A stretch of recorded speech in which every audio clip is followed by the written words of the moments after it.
1997లో Reliance refinery company ద్వారా జామ్నగర్ అనే ప్రాంతంలో పొల్యూషన్ పెరగడంతో పొల్యూషన్ కంట్రోల్ బోర్డ్స్ అనేవి రిలయన్స్ కంపెనీకి హెచ్చరికలు జారీ చేసింది. అయితే రిలయన్స్ కంపెనీ వారు ఈ పొల్యూషన్ తగ్గించడానికి ఏం చేశారంటే, కాలుష్యంతో నిండిపోయిన జామ్నగర్ ప్రాంతంలో దాదాపు 1,30,000 మామిడి మొక్కలు నాటారు. వీటిలో 200 రకాలకు పైగా మామిడి జాతులు ఉన్నాయి. 2018 నాటికి కాలుష్యంతో నిండిపోయిన జామ్నగర్ ప్రాంతాన్ని ఇప్పుడు మీరు చూశారంటే చాలా పచ్చదనంతో నిండిపోయింది. అయితే ఇప్పుడు రిలయన్స్ కంపెనీ ఏసియాలోనే అతిపెద్ద మ్యాంగో ఎక్స్పోర్టింగ్ కంపెనీగా నిలిచింది. బ్రెజిల్కి చెందిన ఒక 54 సంవత్సరాల వ్యక్తికి కడుపు నొప్పి కారణంగా హాస్పిటల్లో జాయిన్ అయ్యాడు. డాక్టర్స్ అతన్ని పరిశీలించగా దానికి కారణం తెలిసి ఆశ్చర్యపోయారు. 2 కేజీల బరువు ఉండే డంబెల్ తన రెక్టంలో ఇరుక్కుపోయింది. అయితే అతనికి ఆ ప్రాంతంలో డంబెల్ ఇరుక్కుపోయిందన్న సంగతి ముందే తెలుసు. తను సొంతగా దాన్ని తీయటానికి ప్రయత్నించి విఫలం అవ్వడంతో తర్వాత వైద్యులను సంప్రదించాడు. ఆ ప్రాంతంలో డంబెల్ ఎలా ఇరుక్కుపోయిందనే విషయం అతనికి తప్ప మరి ఎవ్వరికీ తెలియదు.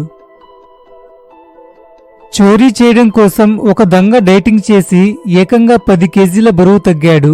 అహ్మదాబాద్లో మోహిత్ మరాఠీ అనే వ్యక్తి ఇంట్లో మోతీసింగ్ పనిచేసేవాడు. తను పనిచేసిన ఆ ఇంట్లో ధనం, బంగారం ఎక్కడ ఉంటాయో గమనించాడు. ఇంటికి ఎలక్ట్రానిక్ తలుపులు ఉండటంతో సన్నబడి కిటికీ ద్వారా లోపలికి వెళ్లి చోరీ చేశాడు. కిటికీ పగలకొట్టేందుకు ఒక వస్తువును కొనటానికి షాప్కు వెళ్లిన అతన్ని అక్కడ సీసీటీవీలో అతని ఫుటేజ్ను గమనించిన పోలీసులు మోహిత్ను పట్టుకున్నారు. 1983 సెప్టెంబర్ 1న ఉమ్మడి ఆంధ్రప్రదేశ్లోని విజయవాడ దగ్గర ఒక బోటు ప్రమాదం జరిగింది. విజయవాడలో ఉన్న వడ్డేశ్వరం అనే గ్రామం దగ్గర బకింగ్హామ్ అనే కాలువ ఉంది. ఈ కాలువకి అటువైపు ఇటువైపు పంట పొలాలు ఉంటాయి. చాలా మంది రైతులు ఈ కాలువకు ఇరువైపులు ఉన్న పొలాల్లో రోజు వ్యవసాయం చేసుకుంటూ ఉంటారు. ఈ బకింగ్హామ్ కెనాల్ ను 150 సంవత్సరాల క్రితమే బ్రిటిష్ పాలనలో సర్ ఆర్థర్ కాటన్ గారు నిర్మించారు. ఈ కెనాల్ దాదాపు 90 అడుగుల వెడల్పు, 18 అడుగుల లోతు ఉంటుంది. అలాగే కాలువకి అటు ఇటు పోవటానికి ఫ్లాట్ బోట్స్ ఉంటాయి. వీటినే బల్లకట్టు అని పిలుస్తారు. సాధారణంగా ఈ బల్లకట్టు మీద 15 మంది మాత్రమే ప్రయాణించటం క్షేమం. అలాగే 15 మంది మాత్రమే ప్రయాణించాలి అని ఒక నోటీస్ కూడా రాసి ఉంటుంది.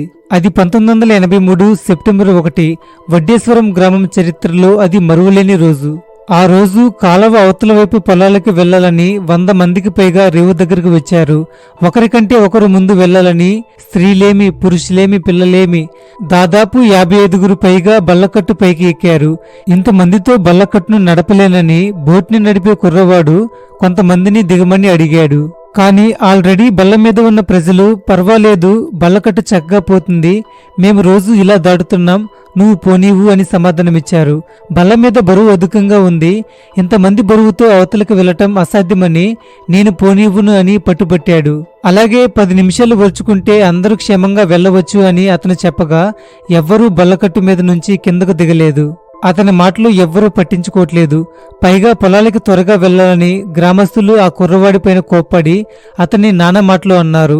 ఇక చేసేది ఏమీ లేక ఆ కుర్రవాడు పెద్ద పొడవాటి గడతో బల్లకట్టును నడపసాగాడు. బల్లకట్టు కాలువ మధ్యలోకి వెళ్లిన తర్వాత పైన ఉన్నవారు కదలడం వల్ల బ్యాలెన్స్ తప్పి ఒకవైపుకి ఒరిగింది. దీంతో అందరూ భయపడి అటు ఇటు పరిగెత్తబోతుండగా బల్లకట్టు తలక్రిందులైంది. దీంతో అందరూ నీట మునిగారు. ఏమి చేయాలో అర్థం కాని స్త్రీలు, పిల్లలు పక్కన ఉన్న పురుషుల్ని గట్టిగా పట్టుకున్నారు. దీంతో ఈదగలిగే పురుషులు కూడా ఈదలేక మునిగిపోయారు. ప్రవాహానికి చాలా మంది స్త్రీలు, పిల్లలు కొట్టుకుపోతూ రక్షించండి, రక్షించండి అని కేకలు వేశారు. బలహీనులు, బలవంతులు అందరూ కలిసి దాదాపు 50 మంది ఆ ప్రమాదంలో చనిపోయారు. బోట్ను నడిపే ఆ కుర్రవాణి మాటలు వినకపోవటం వల్ల వీరు ఇంత ప్రమాదాన్ని కొని తెచ్చుకున్నారు. తాను కొన్న ముందు కిక్కు ఇవ్వట్లేదని ఒక వ్యక్తి రాష్ట్ర హోంమంత్రికే ఫిర్యాదు చేశాడు. ఈ సంఘటన సోషల్ మీడియాలో వైరల్ అయింది. ఎంతో మందిని ఆశ్చర్యపోయేలా కూడా చేసింది. మధ్యప్రదేశ్ ఉజ్జయిలోని బహదూర్ గంజ్కి చెందిన లోకేష్ 2023 ఏప్రిల్ 12న 4 కోట్ల బాటిల్స్ ను కొన్నాడు. 2 బాటిల్స్ ని ఖాళీ చేసిన అతడు కిక్కు ఎక్కకపోవటం, మూత తీసాక వాసన రాకపోవటంతో కల్తీ జరిగినట్లు అనుమానించాడు. ఇలా 20 ఏళ్లుగా మద్యం తాగుతున్నా దాని స్వచ్ఛత, రుచి నాకు తెలుసు అంటూ మిగతా బాటిల్స్ ను సీల్ తీయకుండా ఆధారం కోసం దాచాడు. బ్రెజిల్కి చెందిన ఒక వ్యక్తి యాపిల్ కంపెనీ మీద కోర్టులో కేసు వేశాడు. తను కొన్న యాపిల్ ఐఫోన్కు ఛార్జర్ లేదని కోర్టులో కేసు వేశాడు. కోర్టు జడ్జి అయినటువంటి పిన్హైరో యాపిల్ కంపెనీ ఆ కస్టమర్కు $1000 అంటే మన రూపీస్లో 81,000 రూపాయలు నష్టపరిహారం చెల్లించారని పేర్కొన్నారు. 2020లో యాపిల్ కంపెనీ ఐఫోన్ 12లో ఛార్జర్ కేస్ అండ్ హెడ్సెట్ను లేకుండా అలానే బాక్స్ సైజును తగ్గించి మార్కెట్లోకి అమ్మింది. ఇలా ఛార్జర్ను తొలగించడం ద్వారా పర్యావరణానికి ఉపయోగం అని పేర్కొన్నారు. అలాగే దీనివల్ల కంపెనీకి కార్బన్ పదార్థం యొక్క వినియోగం తగ్గింది. ఒక ప్రముఖ వెబ్సైట్ ప్రకారం యాపిల్ కంపెనీ ప్రపంచవ్యాప్తంగా 193 మిలియన్ల ఐఫోన్లు అమ్మడం ద్వారా $6 బిలియన్ల అంటే 4,64,000 కోట్ల రూపాయల లాభాన్ని పొందింది. ఇదంతా కేవలం ఛార్జర్స్ అండ్ ఇయర్ ఫోన్స్ లేకుండా అమ్మడం ద్వారానే సాధ్యమైంది. వాటిని తొలగించడం ద్వారా ఎంత లాభాన్ని పొందారో అర్థమవుతుంది. అయితే టాపిక్ లోకి వచ్చేసరికి యాపిల్ కంపెనీ మేము ఛార్జెస్ తొలగించడం ద్వారా చెత్తను తగ్గించి పర్యావరణాన్ని పరిరక్షించామని చెప్పారు. కానీ ఈ వాదనను జడ్జి తిరస్కరించాడు మరియు ఛార్జెస్ లేకుండా ఐఫోన్ అమ్మడం చట్టవిరుద్ధమని తేల్చి చెప్పాడు. ఎందుకంటే యాపిల్ ఐఫోన్ పనిచేయాలంటే ఛార్జర్ అడాప్టర్ అనేది తప్పనిసరి కదా, అందుకే అలా అన్నాడు. ఈ ప్రపంచంలోనే అత్యంత పేదరికంలో ఉన్న దేశం బురుండి. ఇది తూర్పు ఆఫ్రికాలోని గ్రేట్ లేక్ ప్రాంతంలో ఉన్న భూభాగంలో ఉంది. అలాగే దీనికి ఉత్తర సరిహద్దులో రువాండా, తూర్పు దక్షిణ సరిహద్దులో టాంజానియా దేశాలు ఉన్నాయి. ఈ దేశంలో బనానా బీర్ అనేది ఫేమస్.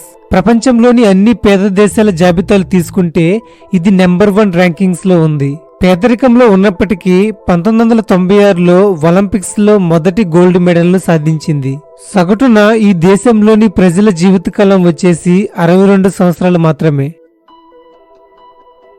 చరిత్రలో క్లియోపాత్రా అనే నియంత చాలా శక్తివంతమైన నాయకురాలు. ఈమె జీవితంలో ఈమె అనుభవించిన వైభోగం ఎవ్వరూ ఊహించలేరు. ఉదాహరణకు ఒకసారి ఈవిడ సరదాగా ఒక వెకేషన్ కోసం టర్కీలోని సెడిర్ ఐలాండ్ కు పోవాల్సి వచ్చింది. కానీ ఈవిడకు అక్కడ ఉన్న బీచ్ ను చూడటంతో అంతగా సంతృప్తి చెందలేదు. ఇందుకోసం ఈమె ఏమి చేసిందో తెలిస్తే ఆశ్చర్యం రాక తప్పదు. ఆమె ప్రేమికుడైన మార్కు యాంటోనీని ఈజిప్ట్ నుంచి వైట్ శాండ్ ను తీసుకురమ్మని చెప్పింది. దీంతో ఈజిప్ట్ లోని ఎక్కువ మొత్తం ఇసుకను సెడిర్ ఐలాండ్ లో పోశారు. దీంతో ఈవిడ సంతృప్తి చెందింది. ఇప్పుడు సెడిర్ ఐలాండ్ ను క్లియోపాత్రా ఐలాండ్ గా పిలవటానికి కారణం అదే. ఈమె కేవలం 18 సంవత్సరాలకే ఈజిప్ట్ కి ఫారో అయ్యింది. అలాగే ఈజిప్ట్ ను పాలించిన చిట్ట చివరి ఫారో కూడా ఈవిడే. ఈ ప్రపంచంలోనే మోస్ట్ ఎడ్యుకేటెడ్ పర్సన్ ఎవరో తెలుసా? నికోలాస్ టెజ్నియోస్. ఇతనే ఈ ప్రపంచంలోనే ఎక్కువగా చదువుకున్న వ్యక్తి. ఇతనికి దాదాపుగా 7 యూనివర్సిటీ డాక్టరేట్ లెవెల్ డిగ్రీస్ ఉన్నాయి. మన దేశంలో అత్యంత ప్రపంచ మేధావిగా పిలుచుకునే డాక్టర్ బిఆర్ అంబేద్కర్ గారికి 4 డాక్టరేట్ డిగ్రీస్ ఉన్నాయి. కానీ ఈ నికోలాస్ కి అంబేద్కర్ కన్నా 3 ఎక్కువ. ఇతను 2020లో ఫిలాసఫీలో డాక్టరేట్ సంపాదించాడు. 2022లో క్యాన్సర్ రీసెర్చ్ లో డిఎస్సిని పూర్తి చేశాడు. 2023లో సైకాలజీలో పిహెచ్డిని పూర్తి చేశాడు.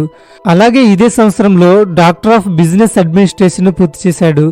అలాగే doctor of health sciences, doctor of criminal justice, PhD in global సెక్యూరిటీని పూర్తి చేశాడు.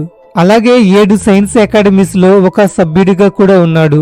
Most titled science academician in the world గా రికార్డు సాధించాడు. ప్రపంచంలో ఎక్కువగా చదువుకున్న వారి జాబితాలో ఇతను నెంబర్ 1 స్థానంలో ఉన్నాడు.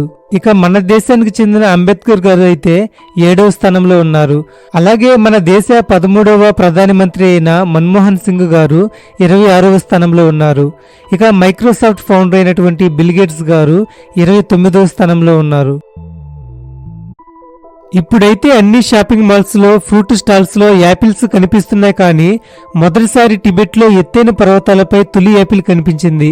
అప్పట్లో ఆ ఫ్రూట్ ను చూసి తినాలో వద్దో అర్థం కాలేదు. అది విషపూరితమైన పండు అయితే దాన్ని తింటే ప్రాణాలు పోతాయేమోనని భయపడ్డారు. కొద్ది కొద్దిగా కొరుక్కుని తిన్నారు. ప్రమాదం లేదని అర్థమైంది. అలా యాపిల్ రుచి తెలిసింది. ప్రపంచంలో 8,000 రకాలకు పైగా యాపిల్స్ ఉన్నాయి. రోజుకో రకం యాపిల్ తిన్నా అన్ని రకాలు తినటానికి సుమారు 21 సంవత్సరాలు పడుతుంది. పండ్లలో ఎక్కువ రకాలు ఉన్నవి ఇవే. మనం సిమ్లా యాపిల్స్, అమెరికా యాపిల్స్ లాంటి కొన్ని రకాలనే తింటున్నాము. నిజానికి ప్రతి యాపిల్ కి ఒక ప్రత్యేకమైన రుచి ఉంటుంది. దానికి కారణం అవి పెరిగే వాతావరణం, మట్టి, నీరు, గాలి లాంటివి. అందుకే యాపిల్ పండు ఖరీదైనది. Everything men know about a women అనే ఒక పుస్తకం ఉంది. అమెరికాకి చెందిన డాక్టర్ ఎలాన్ ఫ్రాన్సిస్ అనే సైకాలజిస్ట్ దీన్ని రచించాడు. 1989లో దీన్ని పబ్లిష్ చేశారు. అయితే 2013 నాటికి 15 లక్షల కాపీస్ కు పైగా ఈ బుక్ కొనుగోలు చేయబడింది. ఈ బుక్ 250 రూపాయలకి మనకు అమెజాన్ లో కూడా దొరుకుతుంది. అయితే ఇంతకీ ఈ బుక్ స్పెషల్ ఏంటి అని మీరు తెలుసుకోవాలనుకుంటున్నారా? మీరు తెలుసుకోవటానికి ఈ బుక్ లోపల ఒక్క పదం కూడా ఉండదు ఫ్రెండ్స్. మొత్తం ఖాళీ పేజీలతో ఈ బుక్ నిండి ఉంటుంది. 128 పేజీలు కలిగి ఉన్న ఈ పుస్తకాన్ని అమ్మాయిల గురించి అబ్బాయిలు ఏం తెలుసుకోవాలి అనుకునే వారికి నిరాశపరుస్తుంది. ఎలాన్ ఫ్రాన్సిస్ ఏం చెప్పాడంటే, అమ్మాయిలతో స్నేహం ఎలా చేయాలి, పడక గదిలో వారిని ఎలా సుఖపెట్టాలి అనే విషయాలు తప్ప సమాజంలో తెలుసుకోవటానికి ఇంకేముంటాయి. నిజానికి మగవారికి ఆడవారి గురించి ఆల్రెడీ తెలుసు. కాబట్టి ఈ పుస్తకం ఆడవారికి మగవారికి ఇద్దరికీ పాఠాలు నేర్పిస్తుందని చెప్పాడు. ఎవరైనా మగవారు లేదా ఆడవారు వారి పార్ట్నర్స్ కు గిఫ్ట్ గా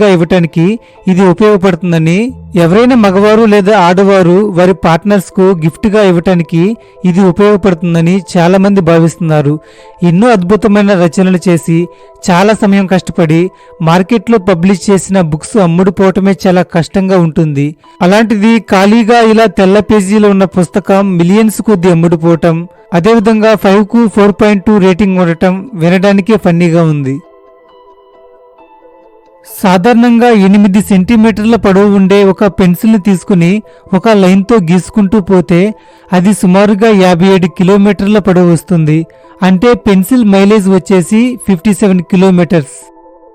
థ్యాంక్ యూ ఫర్ వాచింగ్. ఇలాంటి మరికొన్ని ఇంట్రెస్టింగ్ వీడియోస్ కోసం ఛానల్ను ఇప్పుడే సబ్స్క్రైబ్ చేసుకోండి. అలాగే వీడియోని నచ్చితే తప్పకుండా లైక్ చేయండి. మీ ఫ్రెండ్స్ కూడా ఈ వీడియోని షేర్ చేయండి. Thank you for watching.